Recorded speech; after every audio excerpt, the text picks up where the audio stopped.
जीवे साक्षरमुक्तकोटिसुखदम् एतावतादिपम् ज्ञेयं श्रीपुरुषोत्तमं मुनिवरे वेदादिकीर्त्यं विभुम् तं मूलाक्षरयुक्तमेव सहजानन्दं च वन्दे सदा। श्री स्वामिनारायण भगवाननी जय। अक्षर पुरुषोत्तम महाराजनी जय। गुणादितानंद स्वामी महाराजनी जय। भगत जी महाराजनी जय। शास्त्री जी महाराजनी जय। योगी जी महाराजनी जय। प्रमुख स्वामी महाराजनी जय। महंत स्वामी महाराजनी जय। सूरत अक्षरधाम महोत्सवनी जय। कार्यकर सुवर्ण महोत्सवनी जय। कार्यकर सुवर्ण महोत्सवनी जय।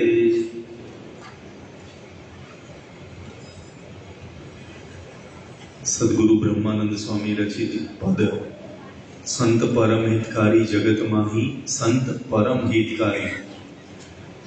केवी रीतना परम हितकारी संत कि જ્યારે આપણી વચ્ચે વિચરણ કરતા હોય છે તો કેવા એમના લક્ષણો છે, કેવા એમના ગુણો છે, એ આપણે છેલ્લા કેટલાક દિવસથી પારાયણની અંદર સાંભળીએ છીએ। આમ આપણા ભારતીય શાસ્ત્રો મુજબ જો ગણતરી કરીએ તો જે મહાપૂજા હમણાં સ્વામીએ કરાવી એ મહાપૂજાની અંદર એનું વર્ણન સમયનું કરવામાં આવે છે। લગભગ જો તમે ધ્યાનથી સાંભળો ને તો અષ્ટાવિંશિત તમે કલિયુગે કલિ પ્રથમ ચરણે આવા શબ્દો બોલવામાં આવે છે। એ આપણું ભારતીય શાસ્ત્ર મુજબનું જે આખું સમયનું વિભાજન છે એ વિભાજનના આધારે અત્યારે કયો સમય ચાલી રહ્યો છે એની વાત એમાં સંસ્કૃતમાં કરવામાં આવે છે। આમ જો જોવા જઈએ તો બ્રહ્માના એક કલ્પની અંદર અલગ અલગ 14 જેટલા ભાગ પડે છે। એ દરેક ભાગની અંદર જુદા જુદા વર્ષોનું આખું માળખું ઘડાયેલું છે। 8 અબજ અને 64 કરોડ વર્ષ જો દિવસ અને રાત્રિ ભેગા કરીએ તો આટલો સમય થાય। હવે દરેક ભાગની અંદર એક મન્વંતર હોય છે। આ મન્વંતરની અંદર પાછું ડિટેલમાં જઈએ તો એમાં 71 ચોકડી હોય છે। 71 ચોકડી એટલે શું? તો 4 યુગની એક ચોકડી થાય। સતયુગ, ત્રેતાયુગ, દ્વાપરયુગ ને કળિયુગ। તો આ 4 યુગની 71 સાયકલ એ થતી હોય છે અને એક મન્વંતર કહેવામાં આવે છે। એમાંનું 27મું ચોકડી ચાલી રહેલી છે એટલે વૈવસ્વત મન્વંતર કહેવામાં આવે છે। તો એ અત્યારે ચાલી રહ્યો છે અને એમાં પણ જે 4 ચોકડી છે એમાં આગળના 3 યુગ પૂરા થઈ ગયા છે અને કળિયુગ ચાલી રહ્યો છે। કળિયુગની અંદર પણ અષ્ટાવિંશિત તમે કલિયુગે કલિ પ્રથમ ચરણે એટલે કે કળિયુગમાં પણ આમ કળિયુગની આવરદા 4,32,000 વર્ષની ગણવામાં આવી છે, પણ એના હજી પ્રથમ ચરણની અંદર જ છીએ આપણે। પ્રથમ ચરણની અંદર 5,500 વર્ષ હજી પૂરા થયા છે। હજી તો 4,32,000 વર્ષ કળિયુગના છે। તો આ સમયની ગણતરીમાં આપણે જો ગણીએ તો આપણું જે આ મન્વંતર છે એ મન્વંતરના શરૂઆતના સમયગાળામાં એક બહુ મોટા રાજા થઈ ગયા, યયાતિ રાજા। અને યયાતિ રાજાને એમને જો લગ્ન શુક્રાચાર્યજીની દીકરી દેવયાની સાથે થયેલા, પણ યયાતિ રાજા ખૂબ જ પોતાના મનની અંદર વિષયો પ્રત્યેની આસક્તિ અને એના કારણે યયાતિ રાજાએ બીજા પણ એક પત્ની કર્યા હતા। અને એની જ્યારે દેવયાનીને ખબર પડી એટલે દેવયાની રિસાઈને ઘરે જતા રહ્યા અને એના પિતાને વાત કરી શુક્રાચાર્યજીને। શુક્રાચાર્યજી ગરમ થઈ ગયા અને એમને સીધો શાપ આપ્યો યયાતિ રાજાને કે તમારે વૃદ્ધા અવસ્થા આવી જશે। એટલે રાજા એકદમ વિનંતી કરવા લાગ્યા, કારણ કે એમને તો વિષયોની અંદર બહુ જ આસક્તિ હતી। એમને ગમે તેમ કરીને વિષય ભોગવવા હતા, પણ હવે આ વૃદ્ધાવસ્થા આવી ગઈ તો વિષય કેવી રીતે ભોગવાશે? તો પછી એમને શુક્રાચાર્યજીને વિનંતી કરી, એટલે શુક્રાચાર્યજી કીધું કે તમને કોઈ પોતાની યુવાની આપશે તો તમને ફરી પાછા તમે યુવાન થશો, બાકી તમારી વૃદ્ધા અવસ્થા રહેશે. અને એ વખતે આ ભાગવતમાં આખ્યાન આવે છે યયાતિ રાજાનું. યયાતિ રાજા પોતે પોતાના દીકરાઓ પાસે યુવાનીની ભીખ માંગે છે કે તમે મને યુવાની આપો. નોર્મલી આપણે સંસારની અંદર જોયું છે કે પિતા છે એના પુત્રને આયુષ્માન ભવ એવા આશીર્વાદ આપતા હોય કે તને મારું આયુષ્ય મળી જાય. અને આમાં તો ઊંધું દેખાય છે આપણને કે સામેથી પુત્ર પાસે પોતાની યુવાની માંગે છે. પણ આ આસક્તિ વસ્તુ જેવી છે. અને એ વખતે યયાતિ રાજાના દરેક પુત્રો એમને ના પાડે છે. અને છેલ્લો જે પુત્ર, નાનો પુત્ર પુરુ, એ પુરુએ પોતાના પિતાને એકદમ એમના પ્રત્યે ભગવાન તુલ્ય ભાવ હતો, એટલે એમને પિતાને પોતાની યુવાની આપી. અને પિતાને યુવાની આપી યયાતિ રાજા બીજા 1000 વર્ષ સુધી એમને વિષય ભોગ કર્યા. સંકલ્પો જે કંઈ પણ હતા એ બધા પૂરા કર્યા. પણ પછી ખબર પડી યયાતિ રાજાને, કારણ કે આ વસ્તુ કેવી છે કે ક્યારેક તો તમને અંતરદ્રષ્ટિ કરાવે છે. એટલે પછી 1000 વર્ષના અનુભવ પછી પોતે નીતિ શતકની અંદર બહુ સરસ શ્લોક લખે છે બધા. યત પૃથિવ્યામ એમ કરીને આખો શ્લોકનું વર્ણન કર્યું છે કે આ પૃથ્વી ઉપર જેટલા કંઈ પણ ભોગ છે, જેટલું કંઈ પણ ધન છે, જેટલા કંઈ પણ સારા સારા વિષયો છે, આ બધાનો કોઈ એક માલિક હોય. આખું વર્ણન કરે છે. પણ આપણે વિચાર કરીએ કે રાજકોટની અંદર આપણી જે પ્રોપર્ટી છે એના આપણે માલિક છીએ, પણ આખા રાજકોટની જેટલી કંઈ પણ પ્રોપર્ટી છે એના તમે એક જ માલિક હો તો કેટલી બધી પ્રોપર્ટી થઈ ગઈ તમારી, કેટલું બધું ધન થઈ ગયું, કેટલી વ્યવસ્થા થઈ ગઈ. પણ અહીંયા આગળ તો યયાતિ રાજા કહે છે કે આખી પૃથ્વીના તમે માલિક હો તો કેટલી મોટી વસ્તુ થઈ ગઈ. પણ છતાં પણ જો જેટલું કંઈ પણ પૃથ્વી પર ધન, સારા વિષયો બધાના એક માલિક હોય, પણ પછી પોતાના 1000 વર્ષના અનુભવના નિચોડ રૂપે એક વાક્ય લખે છે કે જેનું મન કામનાઓથી હણાયેલું છે તેને શાંતિ ક્યારેય થવાની નથી. ગમે તેટલી સંપત્તિ, મિલકત વગેરે હોય પણ શાંતિ થવાની નથી. આ આપણા મન્વંતરના ટાઈમ સ્પાનમાં આપણે પ્રથમ એક પ્રસંગ જોયો. બહુ જ દૂરની વાત છે, પણ આપણે થોડાક નજીક આવીએ. 5000 વર્ષ પહેલાની વાત. કિંગ સોલોમન થઈ ગયા. એ વખતે એવું કહેવાતું હતું કે ધ રિચેસ્ટ એન્ડ વાઇઝેસ્ટ કિંગ એ વખતના બહુ જ બુદ્ધિશાળી હતા. ઘણું મોટું એમનું સામ્રાજ્ય હતું. 9.5 લાખ તોલા સોનું દર વર્ષે એમના રાજ્યમાં ઠલવાતું. અને 700 જેટલા એમના રાણી હતા. દરેકના રથ જુદા, મહેલ જુદા, બગીચા જુદા. આટલો બધા વૈભવશાળી વ્યક્તિ હતા, પણ છતાં પોતે છેલ્લે શું બોલ્યા કે મને એવું લાગ્યું કે મારી જિંદગીમાં મારા હાથમાં કાંઈ આવ્યું નથી. મેં જાણે હવામાં બાચકા ભર્યા હોય ને એવું મને લાગે છે. આટલું બધું હોવા છતાં પણ 5000 વર્ષ જૂનો પણ અનુભવ યયાતિ રાજાના અનુભવ સાથે મેચ થાય છે.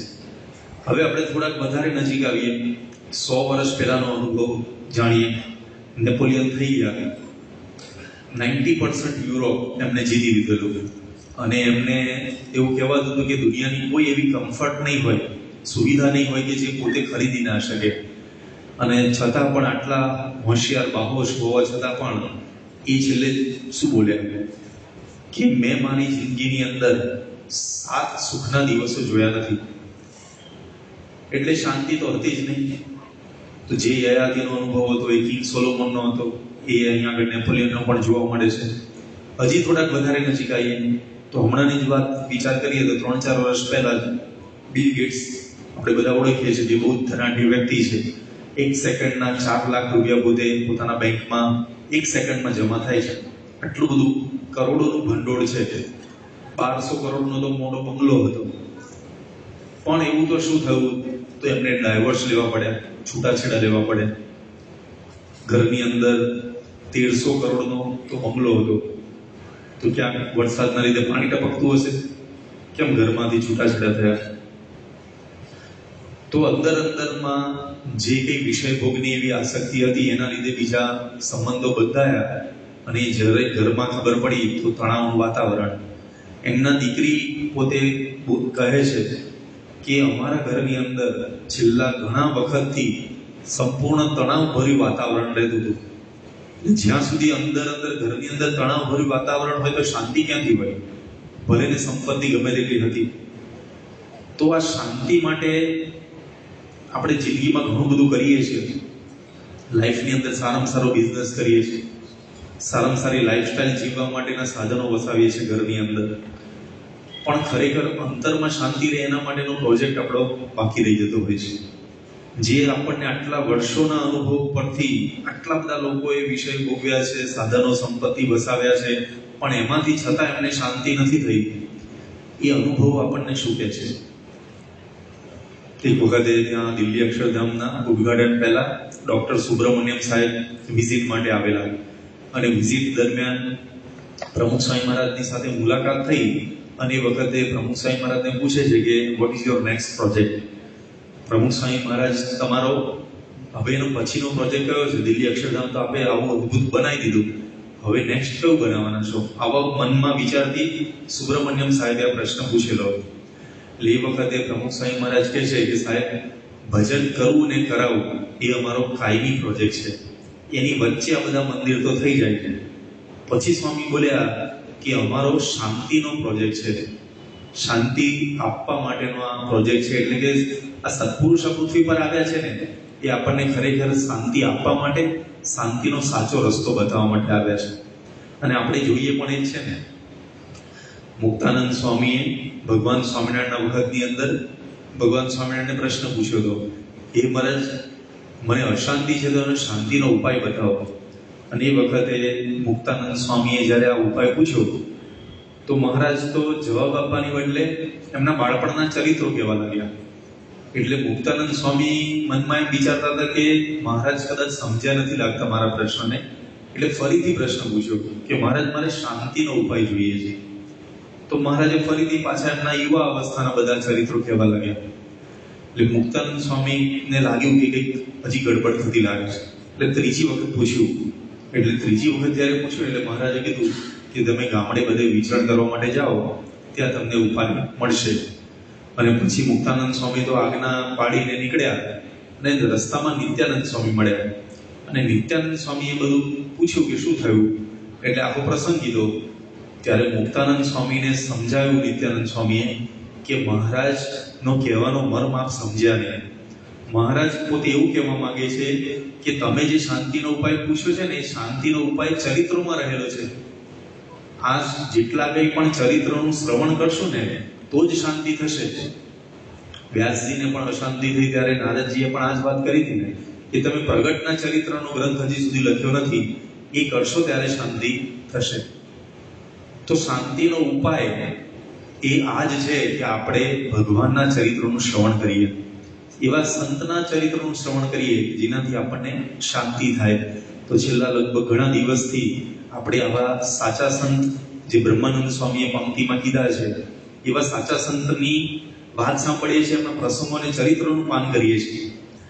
એ બ્રહ્માનંદ સ્વામી એમની પંક્તિમાં લખે છે કે ત્રિગુણાતીત ફિરત તનુ ત્યાગી રીત જગત સે ન્યારી. હવે રીત જગત સે ન્યારી એટલે શું? તો આવા જે ભગવાનના અખંડ ધારક સંત છે, એમની રીત અને દુનિયાના લોકોની રીત એ કેવી રીતે જુદી છે? ગીતાની અંદર એક શ્લોક આવે છે, શ્રીમદ ભગવદ્ ગીતામાં 2જા અધ્યાયની અંદર 69મો શ્લોક છે, યા નિશા સર્વભૂતાનાં તસ્યમ જાગૃતિ સંયમી યસ્યમ જાગૃતિ ભૂતાની સા નિશા પશ્યતો મુને. શું કહેવા માંગે છે ભગવાન કહે છે કે આમ સિમ્પલ ભાષામાં કહીએ તો દુનિયાના લોકો છે ને, એ વિષયની અંદર જાગ્યા છે અને ભગવાનની ભક્તિની અંદર અંધકારમય છે, એટલે કે સૂતા છે. એટલે ભગવાનની ભક્તિ નથી કરતા અને વિષયો તરફ એમનું ખેંચાણ છે. અને બીજી બાજુ એવા જે સાચા સંત છે, સાચા ભક્તો છે, એ બધા વિષયની અંદર સૂતા છે અને ભગવાનની ભક્તિની અંદર જાગેલા છે. તો આ જગતની રીત આખી જુદી જોવા મળે છે ને સત્પુરુષની, કે રીત જગત સી ન્યારી. તો મહંત સ્વામી મહારાજની દૈનિક ક્રિયાની પણ રીત કેવી રીતે જગતથી જુદી છે એ આજે આપણે જોવાનો પ્રયત્ન કરીએ. મહંત સ્વામી મહારાજની વાંચનની રીત, આમ જોવા જઈએ ને તો સ્વામી પોતે જે વાંચન કરે છે ને, એની અંદર બહુ જ વાંચી લેવું એવું નહીં, પણ સ્વામી થોડુંક વાંચે ને પણ એને બહુ મનન કરે છે, અને મનન કરતા કરતા પોતે વાંચતા હોય છે. મહંત સ્વામી મહારાજ ઘણી વખત કહેતા હોય છે કે મારે હજી સુધી આખો ગ્રંથ કોઈ પૂરો થયો નથી. કારણ કે સ્વામી ટ્રાવેલિંગમાં હોય તો પણ ઘણી બધી વખત વાંચતા હોય, પણ ટ્રાવેલિંગમાં સ્વામી જોકું ના ખાય. પ્રમુખ સ્વામી મહારાજની જે રીત હતી ને એ જ રીતે આપણને દેખાય કે મહંત સ્વામી મહારાજ પણ ઓલવેઝ ટ્રાવેલિંગની અંદર પોતે વાંચતા હોય. ગુરુપદે આવ્યા ત્યાં સુધી સ્વામી સતત આ જોવા મળ્યું છે આપણને. પણ સ્વામી વાંચતા હોય ને તો જોકું પણ ના ખાય અને જોડે જોડે પાનું પણ ના ફરે. આવું કેવી રીતે? પાનું પણ ના ફરે એટલે શું થાય કે સ્વામી જે પાના પર જે પેરેગ્રાફ વાંચતા હોય, વચનામૃત કે કંઈ પણ, તો સ્વામી એમાં 2 લીટી વાંચીને પછી એનું પર મનન કરે, બહુ જ ઊંડા ઉતરે. આમ જોવા જઈએ તો પુરુષોત્તમ બોલ્યા પ્રીતિનો જે ગ્રંથ છે 2009ની સાલમાં આપણી સંસ્થા દ્વારા પ્રકાશિત થયો છે, અને એ જે ગ્રંથ મહંત સ્વામી મહારાજના હાથમાં 2009માં આવ્યો. આજે 2024ની સાલ છે.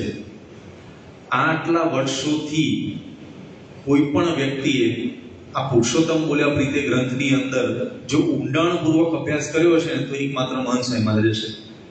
એમને આખા ગ્રંથની અંદર એક એક વચન વાંચી, વિચારી, મનન કરી, અમુક જગ્યાએ અંડરલાઈન કરે, અમુક જગ્યાએ હાઇલાઇટ કરે સ્વામી, પણ એકદમ જે અભ્યાસની દ્રષ્ટિથી જેમ કહેવાય ને એવી રીતે સ્વામી અભ્યાસ કર્યો. હવે 75 વર્ષની ઉંમરે સ્વામીના હાથમાં ગ્રંથ આવેલો અને એના પછી સ્વામી એનો અભ્યાસ શરૂ કર્યો, તો આપણને ખબર પડે કે 75 વર્ષે પણ સ્વામી કેટલી ધગસથી કોઈ પણ ગ્રંથને વાંચી શકે છે. આ સ્વામીની રીત જુદી છે. બીજું આપણને દેખાય કે સ્વામીને વાંચવામાં જ્યારે એકદમ રસ પડી જાય ને ત્યારે બીજું બધું જ ભૂલી જાય. ઘણી બધી વખત મહંત સ્વામી મહારાજ અત્યારે સ્વામી આપણે જોઈએ તો કેટલી બધી સંસ્થાની પ્રવૃત્તિ ચાલે, કેટલા બધા સંતોના પ્રશ્ન, હરિભક્તોના પ્રશ્નો આવતા હોય, કંઈક મંદિરોના પ્રશ્નો આવતા હોય. આ બધાની વચ્ચે સ્વામી સંસ્થાના ગુરુપદે હોવા છતાં પણ આજે પણ સ્વામી દરરોજે જે પ્રકાશ આવતા હોય દર મહિને એ પ્રકાશ પણ પોતે વાંચી લે છે. હમણાં 2024માં આદર્શ જીવન સ્વામી લિખિત એક પુસ્તક યોગીજી મહારાજના પત્રોનું એ બહાર પડ્યું, તો સ્વામી એ ત્યાં સારંગપુરમાં જ વાંચવાનું ચાલુ કરી દીધું. અને એક વખત તો વાંચતા હતા ને એ દરમિયાન મુનિ સ્વામી, આત્મદ્રુપ સ્વામી વગેરે સંતોની મિટિંગ હતી, તો શ્રુતિપ્રિય સ્વામી પૂછવા આવ્યા કે સ્વામી આપણે પેલું મિટિંગમાં જવાનું છે. સ્વામી કે હમણાં થોડીક વાર વાંચી લેવા દો. એમ કરીને પોતે વાંચવાનું ચાલુ રાખ્યું. તો લગભગ અડધો કલાક સુધી સ્વામી વાંચ્યું, પછી સ્વામી મિટિંગમાં પધાર્યા.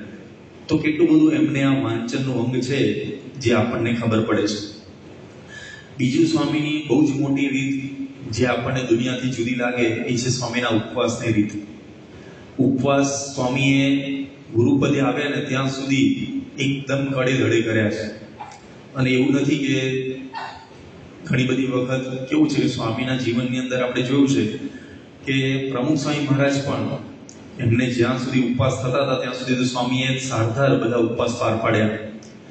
એ 1983માં જ્યારે હાર્ટ એટેક આવેલો અને પછી ત્યાં આગળ અટલાદરા એમ્સમાં સિદ્ધાર્થભાઈના ત્યાં રોકાયેલા સ્વામી. અને પ્રસંગ આપણને ખબર છે કે પ્રમુખ સ્વામી મહારાજને સંતોને એવી ઈચ્છા હતી કે સ્વામી આજે કંઈક દવાની સાથે જ્યુસ કે કંઈક લે.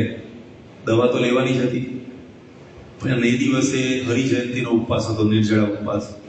પણ સંતોએ એ વખતે ઘણો બધો આગ્રહ કર્યો કે સ્વામી ફરાળ કરે, પણ સ્વામી એકના બે ના થયા.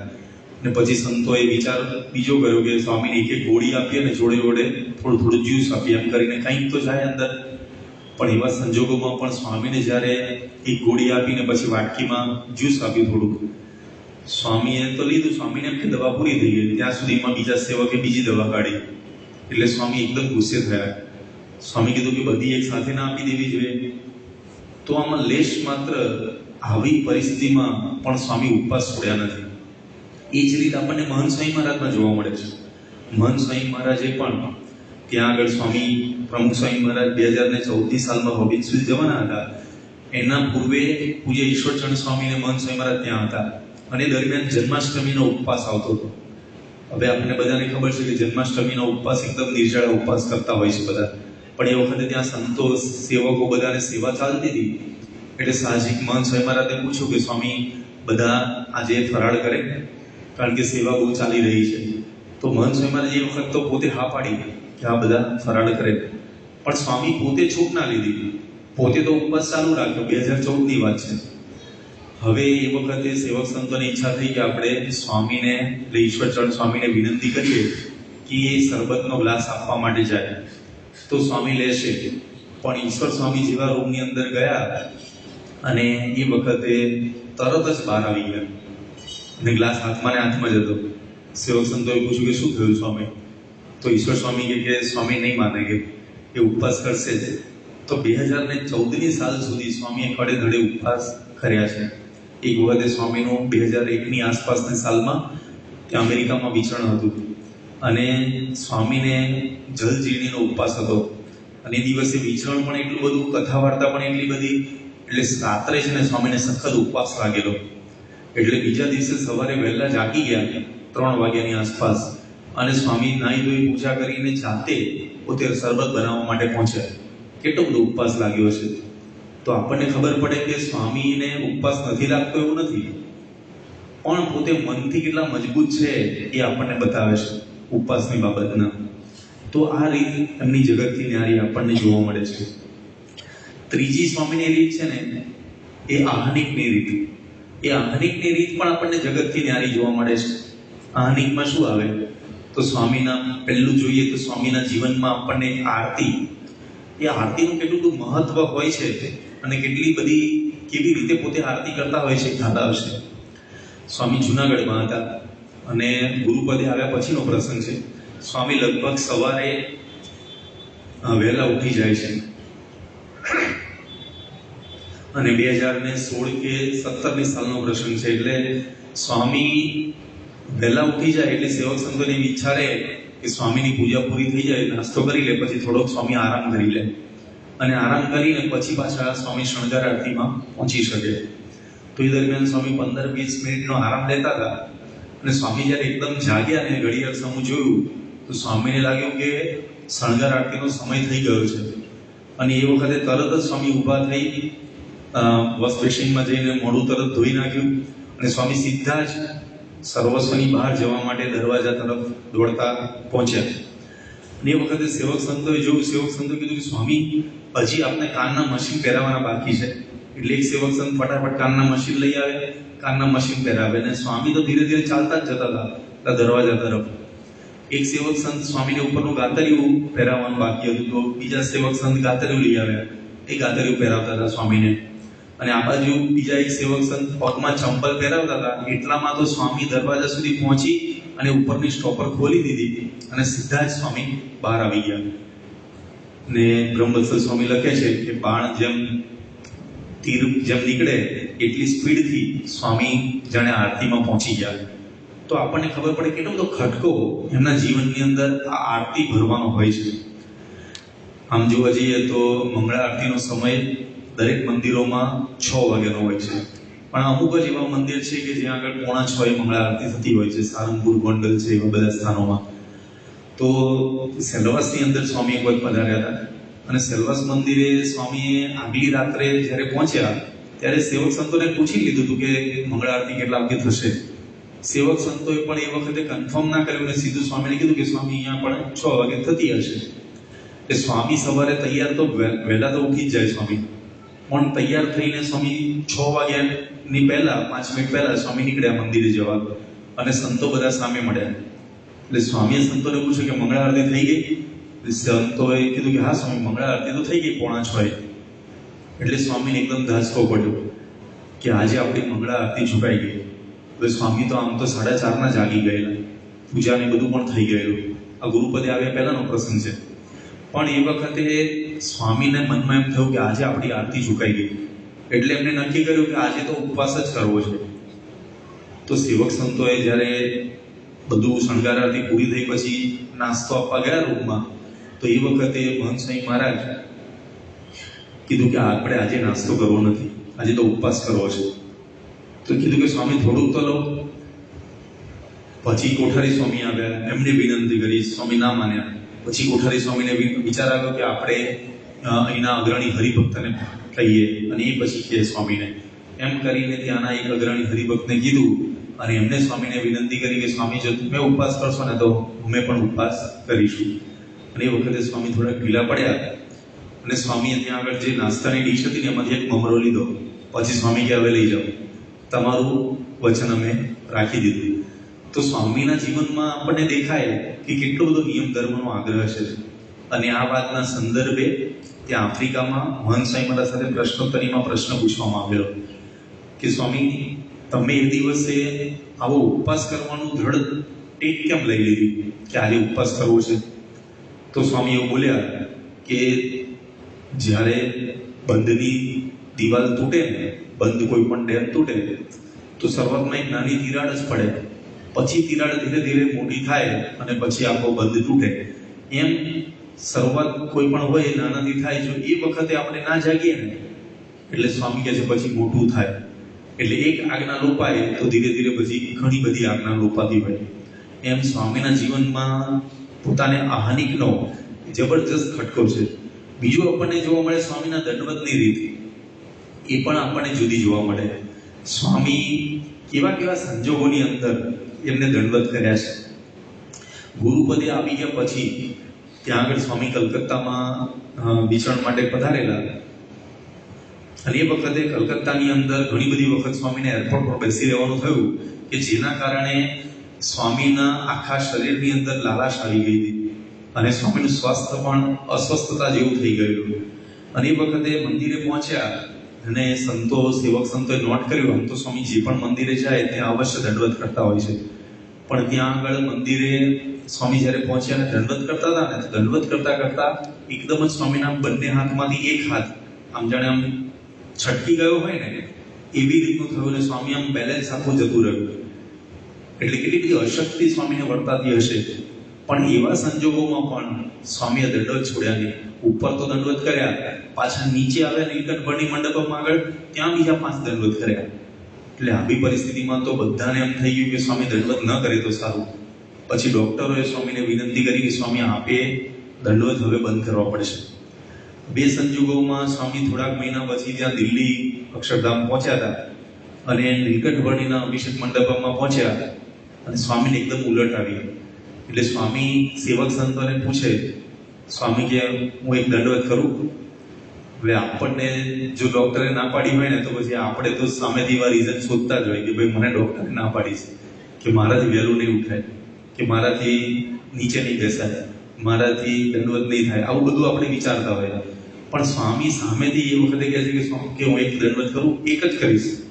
એટલે સેવક સંતો કે સ્વામી અમારે આપને ના પાડવાની હોય, પણ આ તો ડોક્ટરોએ ના પાડી છે એટલે આપણે ના પાડી હતી, પણ આપની ઈચ્છા હોય તો કરો. પછી સ્વામી એ વખતે ત્યાં 5 દંડવત કર્યા. ફરી પાછા અક્ષરધામ મોન્યુમેન્ટમાં ગયા, ત્યાં પણ બીજા 5 દંડવત કર્યા. તો આપણને ખબર પડે કે મહંત સ્વામી મહારાજના અંતરમાં આ દંડવત કરવાની કેટલી બધી રુચિ છે. સ્વામી એક વખત એવું બોલેલા કે દર્શન, આપણે જ્યારે ભગવાનના દર્શન કરવા માટે જઈએ ને અને એ વખતે જો દંડવત ના કરીએ તો સ્વામી કે દર્શન જ કર્યા ના કહેવાય. એક વખતે મહંત સ્વામી મહારાજને પ્રશ્ન પૂછ્યો તો કે સ્વામી આપને આટલા બધા દંડવત કરતા અમે જોઈએ છીએ, આપણે બધાને ખ્યાલ છે ગુરુપદે આવ્યા પછી સ્વામી જે પહેલો જન્માષ્ટમીનો ઉત્સવ હતો અટલાદરાની અંદર, તો સ્વામી ગોચાસણથી નીકળી ચાણસદ દર્શન કરીને અટલાદરા પહોંચ્યા હતા. તો આખા દિવસમાં સ્વામીના લગભગ 71 જેટલા દંડવત થયેલા આખા દિવસમાં. તો સ્વામીની ઉંમર 83-84 વર્ષ, પણ આ ઉંમરે સ્વામી 71 દંડવત કરે કેટલી મોટી વસ્તુ કહેવાય. તો સ્વામીને એક વાર પૂછ્યું કે સ્વામી આપ આટલા બધા દંડવત કેમ કરો છો? તો પ્રમુખ મહંત સ્વામી મહારાજે જવાબ આપ્યો કે એક વખતે ગઢડાની અંદર યોગી બાપાની સાથે અમે વિચરણમાં હતા અને વૈશાખનો ધમધમતો તાપ ને ચૈત્ર માસનો તાપ હતો અને એની અંદર યોગીજી મહારાજ દરેક જૂના મંદિરના સ્થાનોએ, પ્રસાદીના સ્થાનોએ દર્શન કરવા ગયેલા અને દરેક સ્થાનોએ સ્વામી દંડવત ચાલુ કરે. એટલે મહંત સ્વામી મહારાજ ગણતા હતા કે કેટલા દંડવત થાય છે.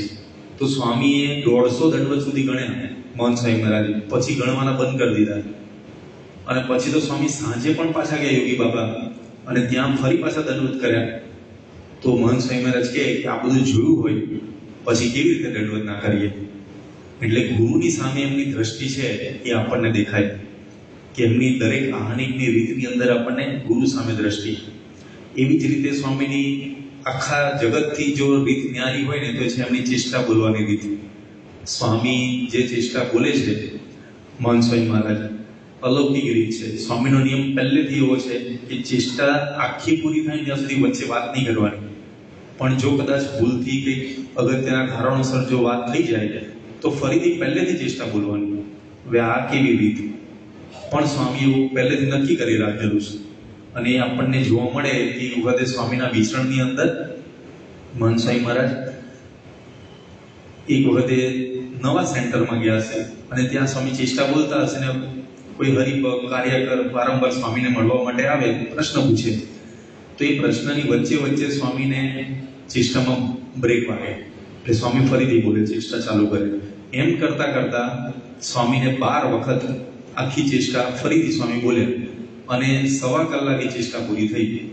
30 મિનિટની જે ચેષ્ટા હોય 1.25 કલાકે પૂરી થઈ. પણ સ્વામીના આહનિકમાં બધો ખટકો આપણને પહેલેથી જોવા મળે છે કે ક્યારેય પોતે ગભરાયા નથી. યોગીજી મહારાજના વખતથી જ્યારે યુવકમાં હતા ને ત્યારે ઉપવાસનું તો કેવું દ્રઢ અંગ હતું નહીં. યોગી બાપા પાસે ગયા, ઉપવાસ કર્યો તો પાણાનો શરબતનો ગ્લાસ લઈને ગયા કે યોગી બાપાના હાથે આપણે પારણા કરીએ, ઉપવાસમાંથી આપણે કાલનો ઉપવાસ પૂરો થઈ ગયો. તો યોગી બાપાને હાથમાં ગ્લાસ આપ્યો. યોગી બાપા કે ગુરુ હજી એક ઉપવાસ કરી દઈએ, આવતીકાલે પારણા એમ. પછી બીજા દિવસે સ્વામી ગયા ગ્લાસ લઈને, તો ત્રીજા દિવસનો ત્રીજો ઉપવાસ કીધો. એમ કરતા કરતા સ્વામીને 5 નિર્જળા ઉપવાસ યોગી બાપાએ કરાયા. પણ મહંત સ્વામી મહારાજ ડગ્યા નહીં. અને પછી 6ઠ્ઠા દિવસે યોગી બાપા સામેથી ગ્લાસ લઈને આવ્યા અને મહંત સ્વામી મહારાજ એટલે કે વિનુભાઈને પારણા કરાવ્યા. તો એમની રીત છે ને જગતથી ન્યારી છે. એમની દરેક રીત, ધારો કે વાંચનની રીત હોય કે ઉપવાસની રીત હોય, આહનિકની રીત હોય, સેવાની રીત પણ સ્વામીની કેવી અલૌકિક છે. મહંત સ્વામી મહારાજ 1987 સાલમાં કદાચ આ તો ભરૂચમાં પ્રમુખ સ્વામી મહારાજની જન્મ જયંતિ હતી. અને એ વખતે એ જન્મ જયંતિના ઉત્સવની અંદર મહંત સ્વામી મહારાજના ડેકોરેશન વિભાગમાં સેવા હતી. અને ડેકોરેશનની સેવા આપણને ખબર છે કે છેલ્લે સુધી ચાલુ ને ચાલુ હોય. એટલે રાતના 1 વાગ્યા સુધી આ બધી સેવાઓ ચાલે. બીજા દિવસે સવારે તો પૂજામાં તો બધા હરિભક્તો આવી ગયા હોય, સમયો ચાલુ થઈ જાય. તો આગલા દિવસે 1 વાગે સેવા પૂરી કરીને સ્વામી પોતાના ઉતારે જતા હતા અને રસ્તાની અંદર સ્વયંસેવકોને ત્યાં આગળ સૂતા જોયા. અને બધા ઠંડીના કારણે ઠૂઠવાતા હતા. કારણ કે જેટલું કંઈ પણ મંદિરમાં પાગરણ કે વગેરે હશે, રજાઈ વગેરે, એ બધું જ આપી દીધું ને ખૂટી ગયું હતું હવે. એટલે જેટલું હતું એમાંથી જ ચલાવવાનું હતું. તો સ્વામીએ જોયું કે સ્વયંસેવકો ઠંડીમાં ઠૂઠવાય છે, સૂતા હતા. તો સ્વામીએ જોડીના સંત સામે જોયું કે અમને આપણે કંઈક ઉઢાડીએ. અને પછી એ વખતે સ્વામીને વિચાર આવ્યો કે આપણે ડેકોરેશનની અંદર પેલો કંતાનનો રોલ છે ને, એ કંતાનનો રોલ એટલીસ્ટ કાંઈક તો આપણે કરીએ જેથી કરીને અમને ઠંડી ઓછી લાગે. અને પછી બંને સંતો રોલ ઉચકીને લઈ આવ્યા અને આખો રોલ ખોલીને સ્વયંસેવકોને રાત્રે ઉડાડ્યા. એ લોકોને તો ખબર નહીં હોય કે રાત્રે અમને કોણ ઉડાડી ગયું. પણ સ્વામીને જ્યારે હમણાં 2023માં પ્રશ્ન પૂછ્યો, પૂજ્ય આત્મગુરુ સ્વામીએ પ્રશ્નોત્તરીની અંદર, ત્યારે એ વખતે મહંત સ્વામી મહારાજને પૂછ્યું કે સ્વામી આપને આવો વિચાર કેમ આવ્યો કે આપણે સ્વયંસેવકોને રાત્રે ઉડાડવું છે? તો સ્વામી શું બોલ્યા? સ્વામી કે મારાથી એક ડગલું પણ આગળ ના વધી શકાય. આ સ્વયંસેવકોની આ હાલતમાં મેં જોયા તો મારાથી એક ડગલું પણ આગળ ના વધી શકે. આ સ્વામીની રીત છે સેવાની, કે એમના અંતરની અંદર કેવો સતત ભાવ રહેતો હોય છે સેવા કરવાનો. અને પછી સ્વામી એ બધાને ઉઢાડી પૂરું કર્યું. પછી સ્વામી ફરી ઉતારા તરફ જતા હતા અને રસ્તાની અંદર પેલું રાત્રે સ્વયંસેવકોએ સેવામાં નાસ્તો ને બધું કર્યું હોય ને એના બધા કાગળના ડૂચા પડેલા. તો એ કાગળના ડૂચા સ્વામી જાતે વીણવા લાગ્યા. એ બધા ભેગા કર્યા અને પેલા સેવક જોડે સંત હતા એમને પણ બધું મદદ કરાવી અને સ્વામીએ સાફ કરી. પછી ઉતારે પહોંચ્યા, ચેષ્ટા બોલ્યા તો લગભગ રાતના 2 વાગી ગયા હશે.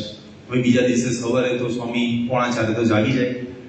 તો કેટલી ઊંઘ મળી હશે, પોતાને કેટલા દિવસોનો થાક ભેગો થયો હશે. પણ એવા સમયમાં પણ સ્વામી પોતાની જે સેવા છે, હવે આ કઈ સોંપાયેલી સેવા નથી. આપણને કેવું હોય કે આપણને જે સોંપાયેલી સેવા હોય એટલે આપણે વ્યવસ્થિત કરી દઈએ, પછી બીજી સેવા મારા ભાગમાં ના આવે. પણ સ્વામીના જીવનમાં એવું હતું જ નહીં. એ બધી સેવાને પોતાની સેવા માનતા હતા. ત્રીજી આપણને સ્વામીની જે સમજણની રીત જોવા મળે ને, એ પણ જગતથી જુદી છે. એમના દરેક કાર્યો કરવાની પણ રીત આપણને જગતથી જુદી જોવા મળે છે. એમના કાર્યો કરવાની રીત કેવી છે? તો કેવળ ને કેવળ આપણને શાસ્ત્રીજી મહારાજની યાદ અપાવે શાસ્ત્રીજી મહારાજ એ સમયની અંદર જ્યારે એક બાજુ બોચાસણનું કામ પ્રતિષ્ઠા થઈ ગઈ હતી, પણ હજી મંદિરનું કામ તો બધું ચાલતું હતું. બીજી બાજુ આપણે જોઈએ તો સારંગપુરની અંદર મંડાણ કરી દીધા અને કેટલું ગગનચુંબી મંદિરના પાયા ઊંડા નાખી દીધા. ત્યાં કામ ચાલતું હતું, ત્યાં પ્રતિષ્ઠા કરી દીધી ને ત્યાં આગળ ફરી પાછું સ્વામીએ ગોંડલની અંદર આખું મંદિરનું કામ ઉપાડ્યું. હવે એ વખત તો બધી શરત હતી, રાજાની 3 શરતો, એ બધી પૂરી કરવાની, પણ એમાં પણ સ્વામીએ કામ લીધું અને ચોથું પાછું અટલાદરામાં મંદિરનું કામ ઉપાડ્યું. હજી આ બધા આગળના મંદિરોના કામ અધૂરા, હજી બધા ચાલે, માણસો નહીં, પૈસા નહીં, આર્થિક કટોકટી, પણ એ બધા સમય સંજોગોની અંદર સ્વામીએ અટલાદરાનું મંદિર પણ પ્રતિષ્ઠા કરી દીધી શાસ્ત્રીજી મહારાજે. અને જોતામાં જ્યારે ગઢડાના મંદિરની વાત થતી હતી અને એ વખતે શાસ્ત્રીજી મહારાજે સંકલ્પ કર્યો કે આપણે ટેકરા ઉપર આરસનું મંદિર કરવું છે. આવો સંકલ્પ જોઈને ભલભલા હલી ગયા. નિર્ગુણદાસ સ્વામી પોતે કેટલા નિર્ભય પુરુષ અને આમ એકદમ નિડર, પણ એ લિખિત યજ્ઞપુરુષદાસ ગ્રંથની અંદર પત્ર મળે છે અને એની અંદર નિર્ગુણદાસ સ્વામી પોતે શાસ્ત્રીજી મહારાજને પત્ર લખે છે કે સ્વામી હજી આટલા બધા મંદિરોના કામ અધૂરા છે, બાકી છે. આમ બે ફિલિંગ અંદર જોવા મળે. એક બાજુ નિર્ગુણદાસ સ્વામી એવું પણ અંદર લખે કે આપ તો સમર્થ પુરુષ છો, આપ તો પૂરું કરી શકો એમ છો, અમને દેખાતું નથી, પણ છતાં અંતરમાં એવી ચિંતા રહે છે કે આટલું મોટું કામ કેવી રીતે પૂરું થશે, અને આપે જે આવો સંકલ્પ કર્યો છે. પણ સ્વામી સંકલ્પ કરવામાં ક્યારેય પાછા પડતા નહીં, કારણ કે સત્પુરુષ છે એ આગળનું જોઈ શકતા હોય છે. અને એટલે જ શાસ્ત્રીજી મહારાજે આ ટેકરાનું મંદિર ચાલુ કર્યું અને આપણે અત્યારે જોઈએ છીએ આપણું સંપૂર્ણ એ પૂર્ણ પણ થઈ ગયું. કેવા ભવ્ય મંદિરો શાસ્ત્રીજી મહારાજે કર્યા એમના સંકલ્પે. આજે એ જ રીત આપણને મહંત સ્વામી મહારાજમાં જોવા મળે છે. સ્વામી સુરતમાં હતા 2022ની સાલમાં. એ વખતે સ્વામીએ રોબિન્સવિલ અક્ષરધામમાં ત્યાં પત્ર લખ્યો સંતો ઉપર કે અમારે 2023માં અમે ત્યાં આવીશું અને ધામધૂમથી પ્રતિષ્ઠા કરીશું. સ્વામીએ 2022માં લખ્યું છે કે 2023માં અમે આવીશું અને ધામધૂમથી પ્રતિષ્ઠા કરીશું. હવે એ વખતના સોમપુરા ને બધા ત્યાં આગળ જે મંદિરના વ્યક્તિઓ હતા ને બધા કહેતા હતા કે 2027 સુધીમાં આની પ્રતિષ્ઠાની ડેટ જ તમે નક્કી ના કરશો, એટલે 27 સુધી કામ જ પૂરું નથી થવાનું. અને સ્વામી સંકલ્પ કરે છે કે 2023માં પ્રતિષ્ઠા કરવી છે. આમ નેક્સ્ટ ટુ ઇમ્પોસિબલ જેવું હતું, પણ સ્વામીના સંકલ્પે જાણે બધા જ હરિભક્તો સંતો ને જબરજસ્ત પુરુષાર્થ કર્યો અને સ્વામીએ દરેકમાં એવો પ્રવેશ કર્યો કે જોતામાં આપણી નજર સમક્ષ 2023માં આવું એક ભવ્ય મંદિર એની પ્રતિષ્ઠા પણ થઈ ગઈ. બધાને અશક્ય જેવું લાગે છે કે આ કામ કોઈ દિવસ પૂરું થાય જ નહીં આ એક વર્ષની અંદર, પણ સ્વામીના સંકલ્પે હવે સ્વામી એક બાજુ જોઈએ તો સુરતનું અક્ષરધામનું કામ ચાલે છે, ભવ્ય મોટું મંદિર. એક બાજુ સ્વામીએ રોબિન્સવિલ અક્ષરધામની પ્રતિષ્ઠા કરી છે અને એ દરમિયાન રોબિન્સવિલમાં રહીને સ્વામી એનાઉન્સમેન્ટ કરે છે કે આપણે ઓસ્ટ્રેલિયામાં અક્ષરધામ કરવું છે. હવે દેખાય નામ સિદ્ધિ શાસ્ત્રીજી મંદિર દેખાય આપણને કે સંકલ્પો સ્વામી બાકી જ ના રાખે. અને એ હિંમત છે સ્વામીની. આજે સ્વામીએ વિચાર કર્યો કે 5 યુનિવર્સિટીઓ બનાવી છે, એ સંકલ્પ પણ મહંત સ્વામી મહારાજે કર્યો છે. તો કેવી રીતે આ બધું દેખાય આપણને, પણ એ જ રીત જે રીતમાં આપણે તો અમુક લેવલ સુધીને જોઈ શકતા હોય ને. આપણે ગઈકાલે પ્રસંગ જોયો હતો ને, પેલું સંતોએ કીધું કે સ્વામી નીચે તો વાદળ દેખાય છે, ઠાકોરજીની દ્રષ્ટિ કેવી રીતે કરાવીએ? સ્વામી કહે કે ભગવાન વાદળની પાર જોઈ શકે છે, એટલે દ્રષ્ટિ કરાવો. એમ આપણને ખબર નથી પડતી સ્વામીના સંકલ્પોની, પણ સ્વામી તો એ સંકલ્પોને પૂરા થતા જોતા હશે, તો જ આ સંકલ્પો એ પોતે કરતા હોય ને. સ્વામીની એક એક રીત આપણે જોઈ રહ્યા છીએ કે કેવી રીતે રીત એમની જગતથી ન્યારી છે, અને એની અંદર સ્વામીની આપણી સ્મરણ શક્તિની રીત એ પણ કેવી રીતે જગતથી ન્યારી જોવા મળે. તો લગભગ ઘણા બધા અહીંયા બેઠા છે, એમાંથી અનુભવ હશે કે સ્વામી છે ને દરેકને જુદી જુદી રીતે ઓળખે છે, અને સ્વામીને જૂના પ્રસંગો પણ બધા યાદ છે. સ્વામીની મુલાકાતમાં સાંકરીની અંદર એક હરિભક્ત આવ્યા. યોગી બાપાના સમયની અંદર જ્યારે મહંત સ્વામી મહારાજ વીરુ ભગત તરીકે હતા ત્યારે આફ્રિકા વિશ્વમાં જોડી ગયા હતા, અને એ વખતે યોગી બાપાને એક હરિભક્તે પોતાની લાલ ગાડીમાં બેસાડ્યા હતા. તો વર્ષો પહેલાની વાત હતી અને મહંત સ્વામી મહારાજનું વિચરણ સાંકરીમાં હતું. એમાં એ હરિભક્તના પુત્ર એ ત્યાંથી પસાર થતા હતા મુલાકાતમાં. ઘણી મોટી ઉંમર હતી.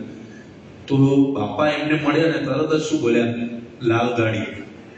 કે પેલા હરિભક્તે પણ કાંઈ સમજાવ્યું નહીં, કારણ કે એ પણ ભૂલી ગયા હોય ને આટલા વર્ષો જૂનું. તો ફરી બાપાએ યાદ કરાવ્યું લાલ ગાડી. પણ પછીથી આમ જોવા જઈએ ને તો પેલા હરિભક્ત નીકળ્યા, પણ સેવક સંતોને થયું કે કાંઈક હોવું જોઈએ રીઝન.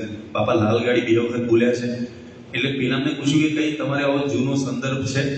પછી એમને બહુ યાદ કર્યું ત્યારે ખબર પડી કે યોગી બાપાના વખતમાં યોગી બાપાને અમારા એ લાલ ગાડીમાં બેસાડેલા, અને એ વખતે પણ વિનુ ભગત પણ સાથે હતા.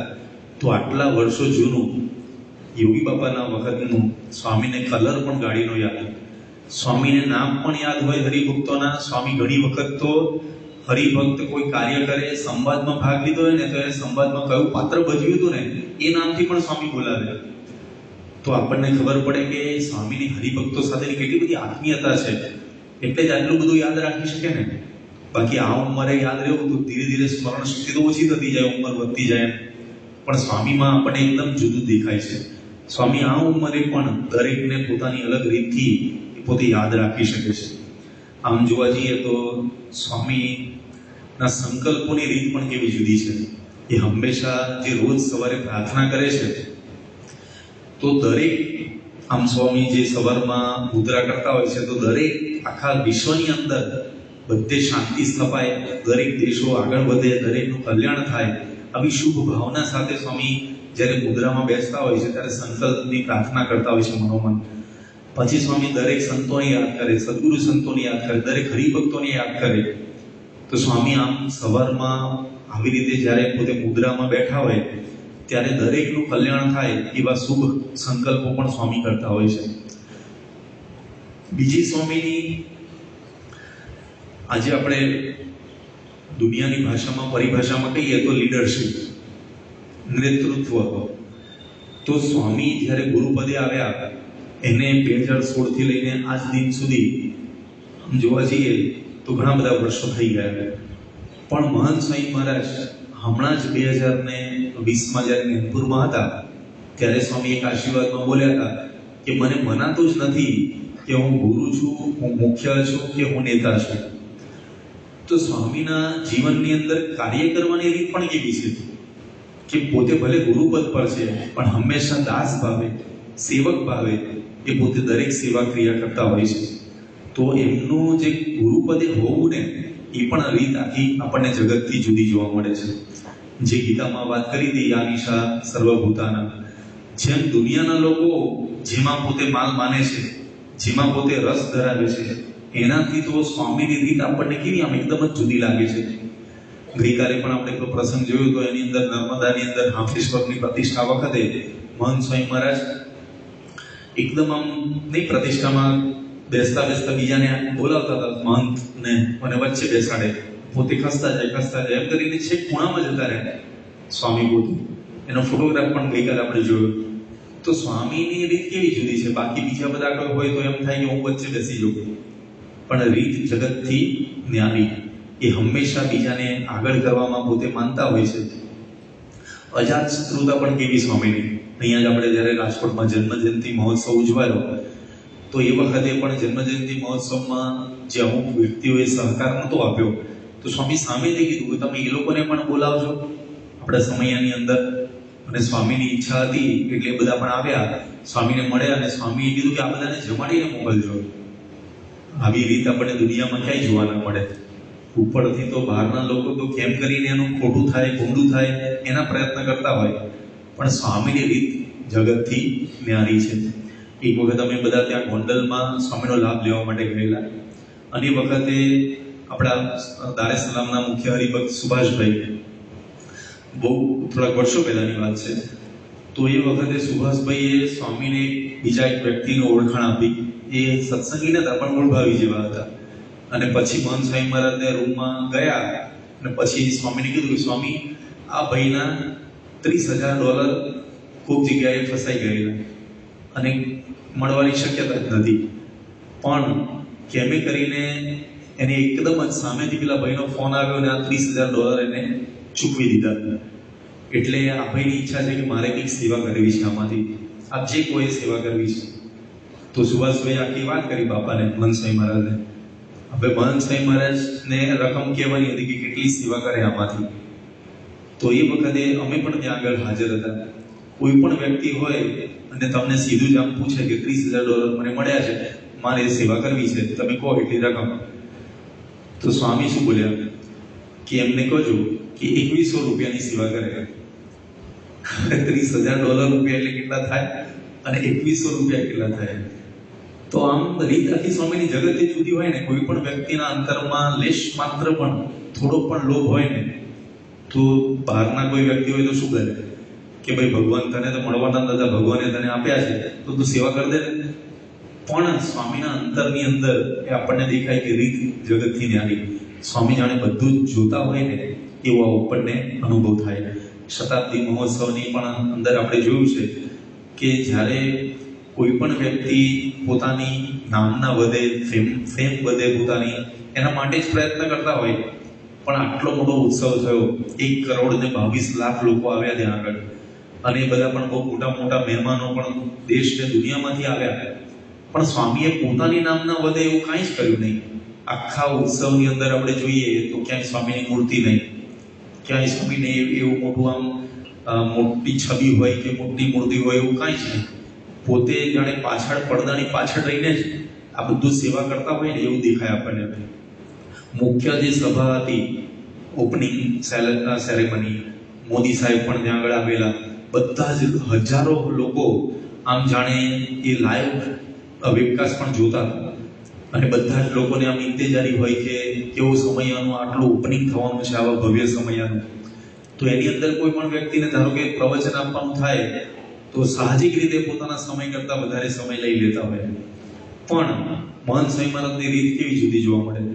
મોદી સાહેબનું પ્રવચન પૂરું થયું પછી મહંત સ્વામી મહારાજને આશીર્વાદ આપવાના હતા. ફક્ત ને ફક્ત જો તમે આ સાંભળજો પ્રવચન સ્વામીનું, સ્વામીએ 2 જ મિનિટની અંદર એમનું પ્રવચન પૂરું કરી દીધું. હવે કેટલું ઓછું બોલે છે સ્વામી, એમાં પણ 2 મિનિટમાં તો કેટલું બોલ્યા હશે. પણ સહેજ પણ એવો ભાવ નહીં કે હું છવાઈ જાઉં કે હું આમ સરસ દેખાઈ જાઉં બધાની આગળ. તો સ્વામીની આ જે રીત છે ને એ આપણને બધા કરતાં જુદી લાગે છે. બીજું, દુનિયાને જોવાની દ્રષ્ટિ આપણને ખબર પડે. દુબઈમાં સ્વામી જ્યારે પધાર્યા હતા બીછણમાં, તો એ વખતે ત્યાં આગળ બીછણમાં પછી અમિતભાઈ બિલના ત્યાં પેલું પામ ઝુમેરા કરીને છે ને, ત્યાં આગળ એમનો બીચ પર આખો ઘર છે એમનો, ત્યાં આગળ સ્વામીનો નિવાસ 3-4 દિવસ માટે થવાનો હતો. અને એ વખતે સરસ આમ ઘરની બહાર જ દરિયો જોવા મળે, અને દરિયાની પેલી બાજુ આખું આમ સિટી જોવા મળે, એવું સરસ લુક હતો. એટલે બધા સંતો અગાસીમાં પણ ઉપર જઈ આવ્યા અને આમ સરસ નજારો જોયો. એટલે સ્વામીને કીધું કે સ્વામી આપ પણ જોવા માટે પધારો. એટલે સ્વામીને તો કે આવું જોવાનો બહુ રસ નહીં, પણ એ વખતે આપણને પ્રમુખ સ્વામી મહારાજના શબ્દો યાદ આવે કે જ્યારે મહંત સ્વામી મહારાજ ઉપર ગયા અને પૂછ્યું કે સ્વામી આપને આ કેવું લાગે છે, આમ બધું નજારો બધો. તો એ વખતે પ્રમુખ સ્વામી મહારાજના શબ્દો શું? તો પ્રમુખ સ્વામી મહારાજને અમેરિકા જઈને આવ્યા ને પછી કોઈએ પૂછ્યું કે સ્વામી આપને અમેરિકા કેવું લાગ્યું? એટલે આ તો સ્થૂળ દ્રષ્ટિએ તો બાપા તો બોલતા હોય છે, બાકી તો ત્યાં પણ ભક્તો રહેતા હોય છે. પણ સ્વામીને જ્યારે આમ લૌકિક દ્રષ્ટિએ પૂછે તો સ્વામી શું કહે કે પાયખાનામાં માથા ભર પડ્યા હોય ને એના જેવું લાગે છે. તો એવા જ પ્રકારના શબ્દો મહંત સ્વામી મહારાજને પણ જ્યારે દુબઈમાં પૂછવામાં આવ્યું કે સ્વામી આમ કેવું લાગ્યું આમ નજારો? આપણને બધો નજારો જોઈને આનંદ આવે, પણ સ્વામી એ વખતે પણ આવા શબ્દો બોલ્યા કે આમાં શું માલ છે? નહીં, આમ એવી જે વસ્તુ સિમેન્ટ કોન્ક્રીટની હોય, એમાં લાઇટિંગ હોય, એમાં શું માલ છે? સ્વામીના જાણે આમ એકદમ સાંખ્ય દ્રષ્ટિ હોય ને એવું આપણને ખ્યાલ આવે. તો રીત જગતથી ન્યારી. ત્યાં કેનેડામાં નાયગ્રા ફોલ્સ જોવા માટે પ્રમુખ સ્વામી મહારાજ ગયા, ત્યારે બધા આમ નાયગ્રા ફોલ્સ જાણે પહેલી વખત જોતા હતા, ત્યારે આમ એટલું બધું અદ્ભુત આશ્ચર્ય થતું હતું બધાને કે ઓહો કેવો નાયગ્રા ફોલ્સ છે. પણ પ્રમુખ સ્વામી મહારાજ શું બોલ્યા કે ભગવાનની કેવી રચના છે. સતત સ્વામીને ભગવાન યાદ આવે. કોઈ પણ વસ્તુમાં આશ્ચર્ય જુએ એટલે ભગવાને કેવી આ રચના કરી છે. આપણે એ ભૂલાઈ જતું હોય છે, ભગવાનનો ભાવ એમાંથી ભૂલાઈ જતો હોય, પણ સ્વામીને હંમેશા એ ભગવાન પ્રધાન એમનું જીવન છે. અને મહંત સ્વામી મહારાજના જીવનમાં પણ આપણે આ જોઈએ છે કે હંમેશા એમનું ભગવાન પ્રધાન જીવન રહ્યું છે. તો બ્રહ્માનંદ સ્વામી અહીંયા આગળ જે વાત કરી આપણને કે રીત જગત છે ન્યારી. આમ જોવા જઈએ તો આપણું મુખ્ય ભગવાનનું ભજન કરવાનું છે અને કરાવવાનું છે. એ જ રીત બીજા દુનિયાના લોકો કરતાં જુદી પડી જાય છે. પણ એ રીત આપણને સ્વામીમાં કેવી રીતે જોવા મળે છે એના પ્રસંગો આજે આપણે જોયા. આવતીકાલે પારાયણનો છેલ્લો દિવસ છે.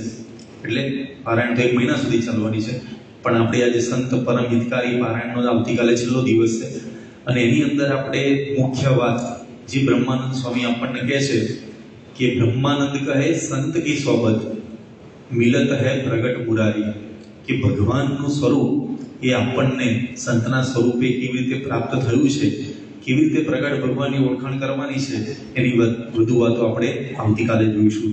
શ્રી સ્વામિનારાયણ ભગવાનની જય. સ્વામિનારાયણ.